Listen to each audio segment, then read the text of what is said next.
morning. My name's John with the Pine Tree, and I have the great pleasure of being here with Rob Friend. Thank you. Nice to meet you, John. Now, he is building, or has built, a really cool custom home here in Greenhorn. And tell us a little bit about it. Well, I've been in the building trades for close to 30 years now, Okay. and built all kinds of houses and done all kinds of remodels, and I really wanted to do something that just pulled out my philosophy about trying to be green and respectful of the environment, respectful of materials, and at the same time just catching that feeling of home. You know, the sort of the, not Norman Rockwell-ish so much, but just this inner heart sense that there's a place like home that just feels really right. And it isn't about being huge, and it isn't about being modern so much. So what this house is a lot of very conventional kind of appeal on the outside to what people, especially up here, are used to. Board and batten. We use a lot of the stone from the site. Cedar shakes. We've got recycled timbers from the Alameda Army Base. At the same time, we've incorporated a lot of the green principles.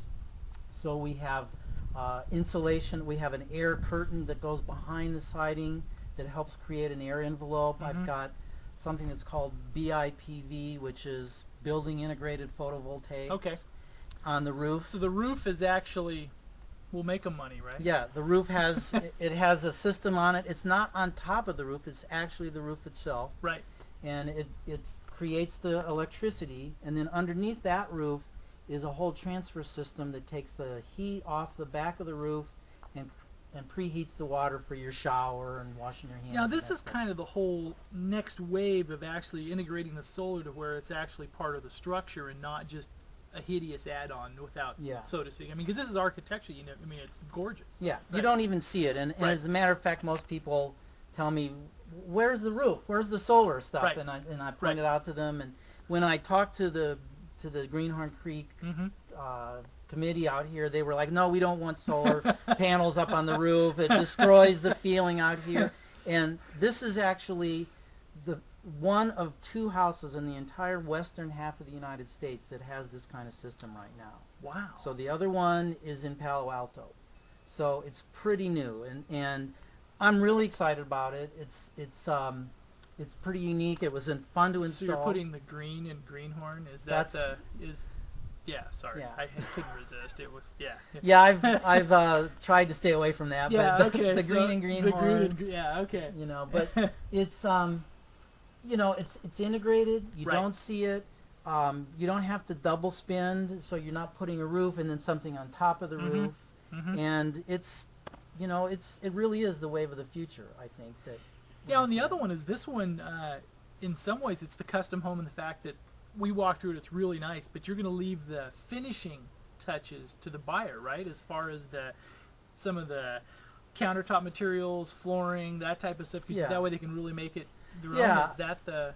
Yeah, I mean, part of that philosophy for me comes from my years working in construction and remodeling and having, you know, poured my heart and soul into building a house. And then I come in the next morning after somebody's bought it, and there's a big dumpster out front with all the cabinets and the carpets torn out, and the walls are a bunch of paint swatches on the walls. So again, it's There's not no so accounting for preference, huh? Yeah, and this way somebody really gets to put their personal touch on it. Instead of me putting my touch, which isn't what somebody wants, they get to choose their floor, and that's the fun stuff. But you have to admit, I mean, from looking at, there's some of the beautiful woods that are used on the cabinets and stuff. If somebody tore those out, you'd have to come back and get them, right? Oh, I would come get those. Yeah, you'd have to, or come after the people that bought it. Really? No, just kidding.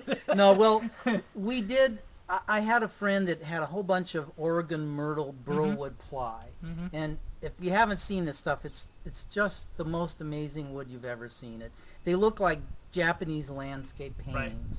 And what I was trying to do was to carry that as a theme, just as a subtle theme through the house. So just the panels in the doors, in the bathroom cabinets, and the kitchen cabinets, they're so unique and different. And the other part of it is that I have a lot of exotic woods that we've used in the house. And they're, again, from, you know, my concept of trying to recycle or conserve wood, they came from a neighbor who had a cabinet shop who passed away. So we got to reuse all this mahogany and teak and koa and walnut and maple. It's just, we've pulled rosewood, purple heart. It's just a lot of really beautiful woods through the house. And the piece that I forgot to mention early is that the siding on the house, it's all redwood, true board and batten redwood, but it comes with a certification as being sustainably harvested. Got it. From the Forestry Stewardship. So it wasn't from Big Tree State Park or no, you no. know, yeah, okay. I did pull a few trees out of there. Just a few. Yeah, okay. Just for the deck. And one little thing is when we walk through it, I just want to say it's really stunning, and I think it's a nice blend of, because if you go in some new homes, they're just kind of that sterile new home thing, and this has that warm. I'm probably not helping him here, but I mean, it's just no, it's nice. I mean, it has, you know, there's enough wood. It feels very even for a new high-end custom home, it feels very warm. You know, it doesn't feel sterile at all. I guess that's the. I'm a big fan of the arts and crafts movement and Japanese architecture, and my design philosophy, working with my architect and my wife a lot, was to keep things kind of simple but elegant. Right. You know, that the elegance comes from the material itself, not from building layer upon layer upon layer on top of trim to give this real fancy Victorian, you know, faux contemporary look. These are, it's very simple, but the elegance is in the materials, and that's partially why I wanted to leave the very last finishing touches. Right. Because I could go in and put bamboo flooring in. Sure. But this way, I'll work with somebody. You know, I'll give them my ideas, but we'll get something in here that really, I hope, reflects somebody's sense of how they want to live. And just noticing, if you're looking at the high-tech side of it, there's probably more Cat 5 jacks here than I've ever seen. I mean, everything's completely wired for cable jack. I mean, it's out. I mean, central networking closet, everything, right? Yeah. What I tried to do with the house is to do everything behind the house. Right. That you don't see everything that's in the walls as a potential for somebody. You don't have to use all that if you don't want to. You know, like you said, we've got connections for either somebody wants to go to satellite or cable TV. You know, we've got surround sound connections all around the house, but if somebody doesn't want to use it, they don't have to. And it's very, it's integrated, and everything is kind of hidden away in a sense, and that it's not. But do you ever know if they need to put a call center in, it's all there, right? It's all there. That's right. The data center down in the basement. There you go. You know, we've got.